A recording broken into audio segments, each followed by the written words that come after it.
Hello guys, আসসালামু আলাইকুম। আপনারা সবাই কেমন আছেন? তো আজকে হচ্ছে মেঘলামোর বার্থডে। মেঘলামোর বার্থডে ছিল জানুয়ারি 3 তারিখে। আর আমি অলসতার কারণে ব্লগটা টাইম মতো ছাড়তে পারিনি। তো যাই হোক, আজকে আমরা আছি গুলশান 2 সুই 71-এ। সেখানে গিয়ে আমরা মেঘলামোর বার্থডে সেলিব্রেশন করব। তো সেখানে গিয়ে দেখা হচ্ছে আবার। তো আমরা আমাদের রেস্টুরেন্টে চলে এসেছি। আর এখানে মেঘলামো কয়েকজন ফ্রেন্ডরা আগেই চলে আসছিল। রেস্টুরেন্টটা অনেক অ্যাস্থেটিক আর সুন্দর ছিল। আর আমি কতগুলো সিনেমেটিক নিয়েছিলাম, তো আপনারা সেগুলো দেখতে পারেন।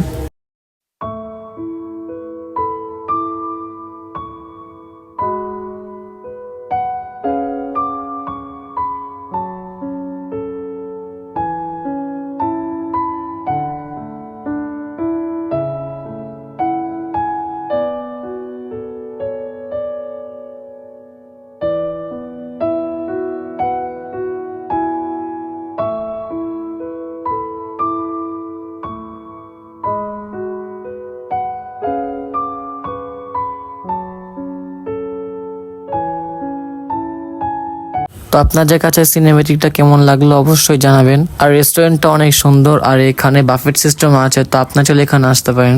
তারপর হালকা পাতলা আমাদের একটু ক্ষুধা লাগছিল, এর জন্য আমরা মেনুতে দেখতেছিলাম যে কিছু হালকা পাতলা আছে নাকি। তারপর আমরা স্যুপ আর ফ্রাইড রাইস ট্রাই করেছিলাম। আর সেখানে আমাদেরকে গুড বাই বিস্কিটও দিয়েছিল। বিস্কিটটা আমার কাছে সব থেকে মজা লাগছে। তারপর খালামণিদের প্ল্যান চেঞ্জ হয়। তারা বলতেছিল যে এখানে সেলিব্রেশন করবে না, তারা নাকি বনানী তার একটা রেস্টুরেন্ট দেখছে, সেখানে যাবে। তো এখন আমরা গুলশান থেকে বনানীর দিকে যাচ্ছি। আর আমরা এখন যে রেস্টুরেন্টে যাচ্ছি সেটার নাম হচ্ছে সিলেন্ট্রো। তো সেখানে গিয়ে দেখা হচ্ছে আবার। এই তো আমরা সিলেন্ট্রোতে চলে আসছি। আমি এই জায়গারও সিনেমেটিক নিয়েছিলাম, তো আপনারা সেগুলো দেখে আসুন।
A few moments later.